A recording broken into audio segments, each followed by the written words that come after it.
హల్లెలూయా. మీకు తెలుసా, సహజంగా బైబిల్ చదివేటువంటి లేదంటే క్రైస్తవులందరూ కూడా మనిషి ఒక్కడే మట్టి నుంచి తయారు చేయబడినాడు అనే విషయం మనకు తెలుసు. దేవుడు మట్టిలో నుండి మానవుని తయారు చేశాడని మీకు అందరికీ తెలుసు. అయితే మీకు ఒక 3 సెకండ్ల నుంచి 4 సెకండ్ల టైం ఇస్తున్నాను. మనిషి కాకుండా దేవుడు ఇంకెవరినైనా మట్టి ద్వారా తయారు చేశాడా? నాకు తెలుసు మీరు కొంచెం ఫార్వర్డ్ చేసి వింటున్నారని ఆలోచించకుండా. అయితే ఒకసారి బైబిల్లో నుంచి ఒక మాట చూద్దాం. ఆదికాండము 2వ అధ్యాయము 19వ వచనం. ఆదికాండము 2వ అధ్యాయము 19వ వచనం.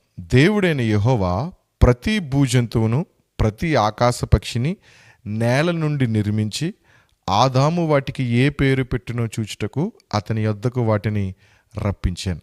సో దేవుడు మానవుని కంటే లేదంటే మానవునితో పాటు నేల నుండి నిర్మించిన వాటిలో భూజంతువులు ఆకాశ పక్షులన్నీ కూడా దేవుడు నేల నుండి చేయబడినవే. ఆమేన్.